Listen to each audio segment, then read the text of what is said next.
and you're just right there. It's really easy. Wonderful. Well, that makes it easier, when you want to go somewhere, that you have easy access to get there.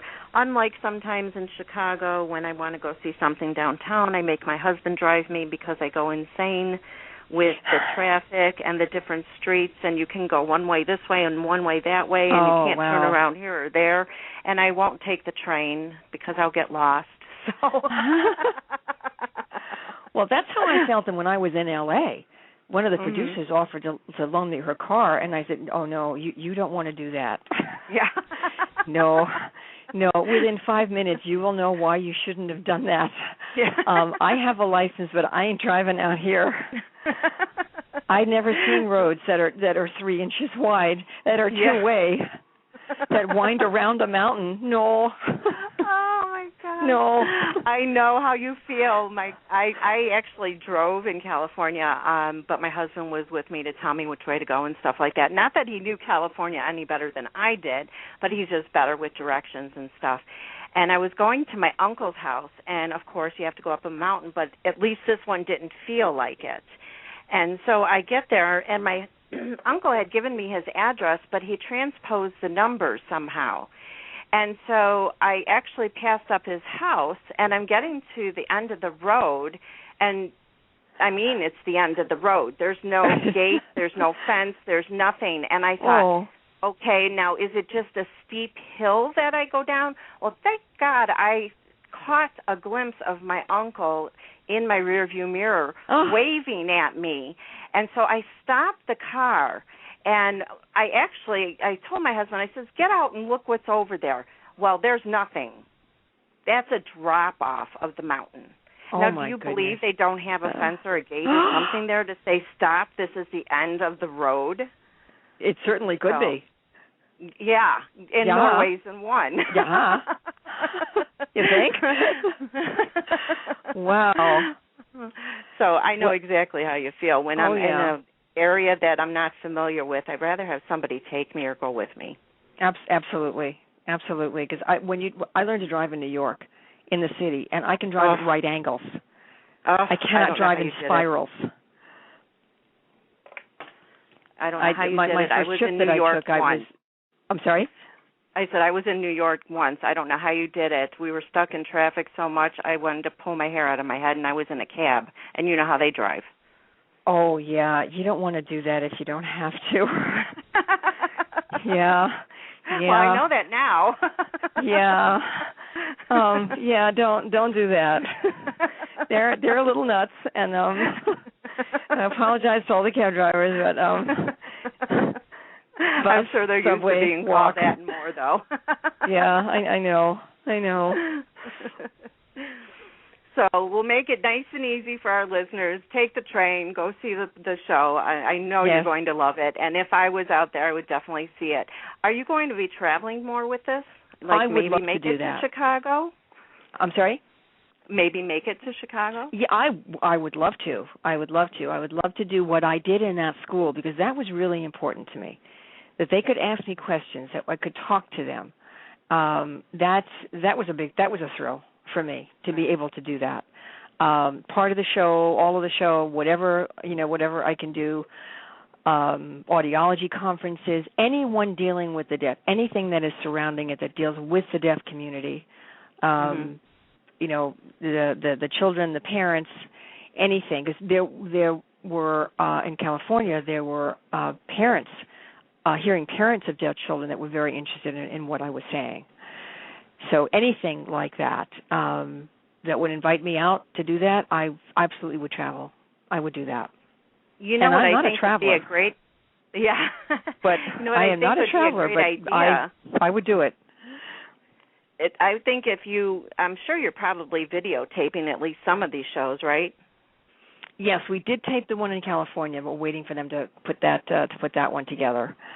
Because the places you can't get to, I mean, I think that this would be something huge for you to send to different schools, and people be able to, children be able to look at it and say, oh, well, yeah, and answer some of their questions that way.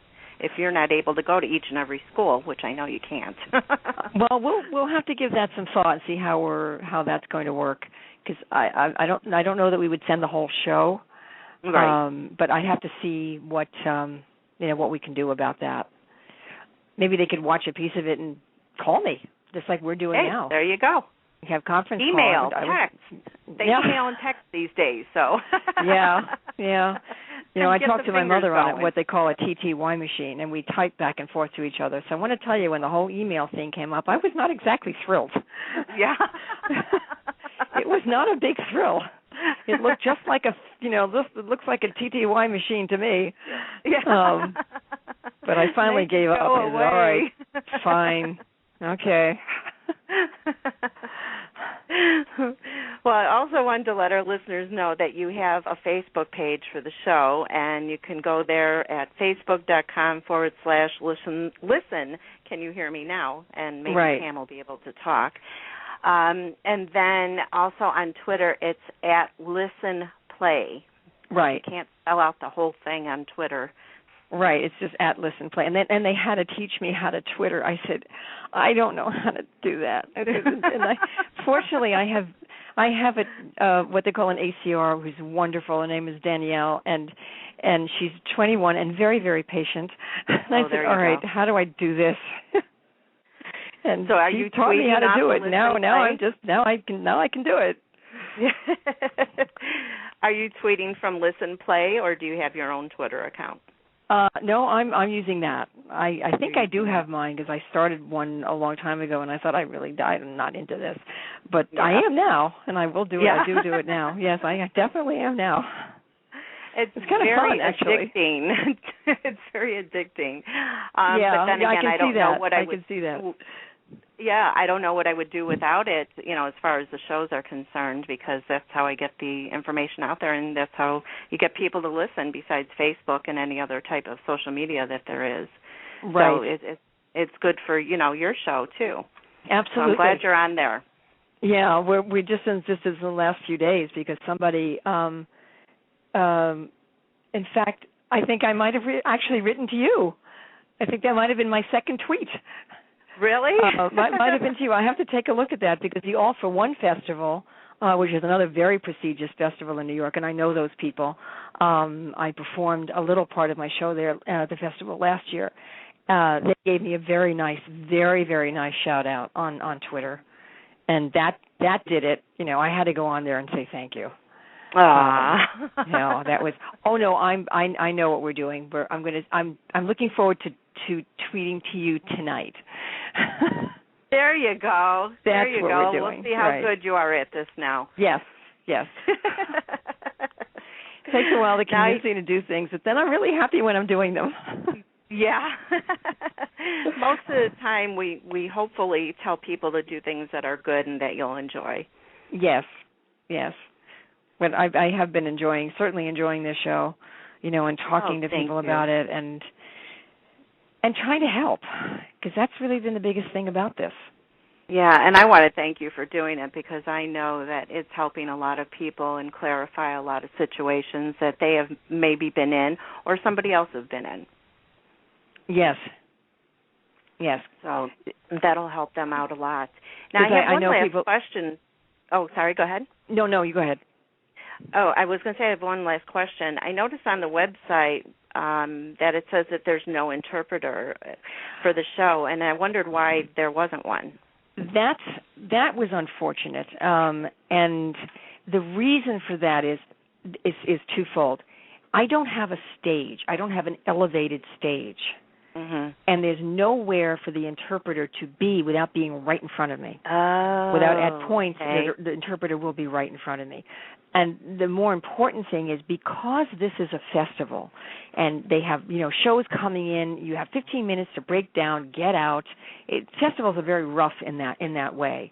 So our lighting scheme is very limited. And there are parts of my show that are in full blackout.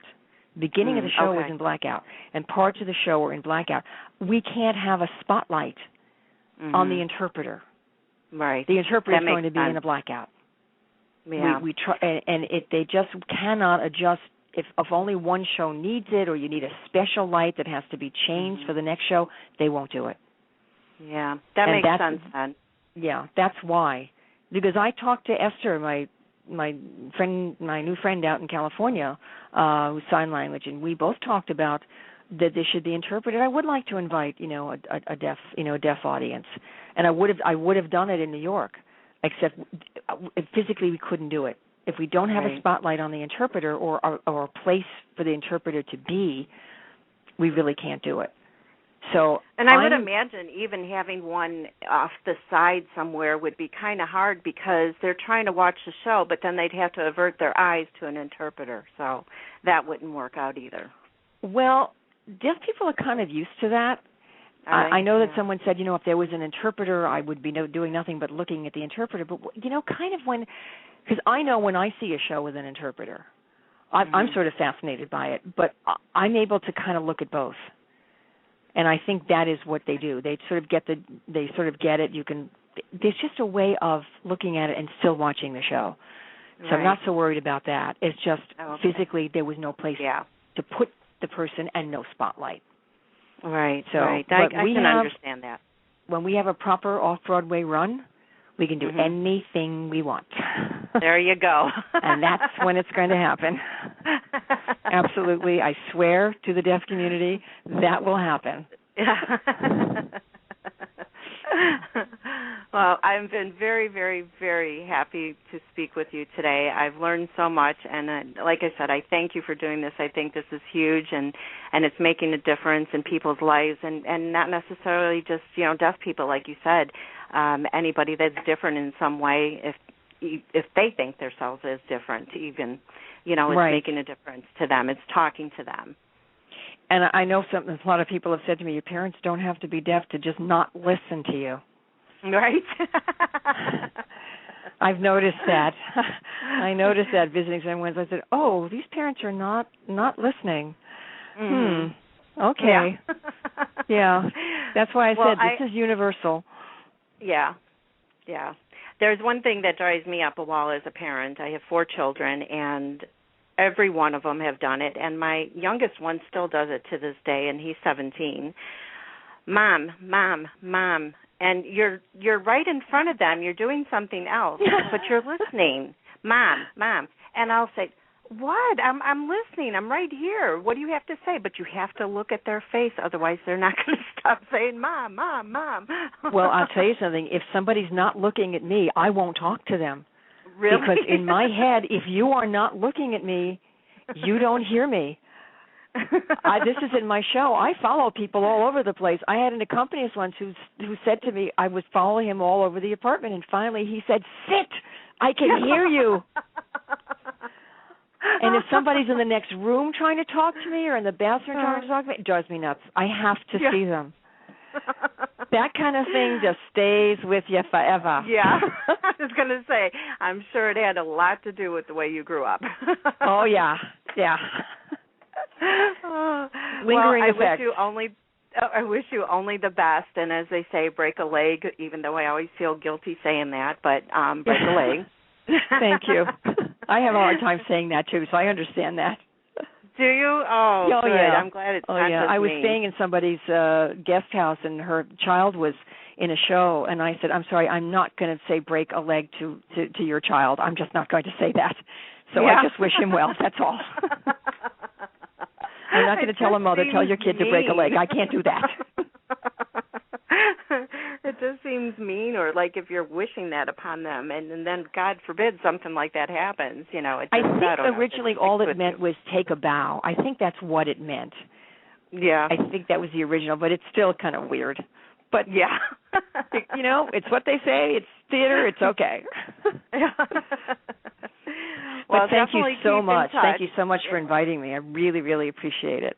You're very welcome, and keep in touch. If you do make it to Chicago, let me know, either yourself or through Suzanne, and I will go and see the play because it sounds so very interesting, and I would want to see it.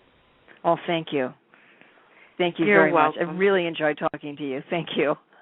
Thank you, and Thank you. And you have a blessed evening as well. Thank you. You too. Thank you. Thanks. Good night. Bye-bye. And for all of our listeners, that was Gloria Rosen. And please go see her Player one-woman show if you can. If you're in the New York City area, you can buy the tickets at Fringe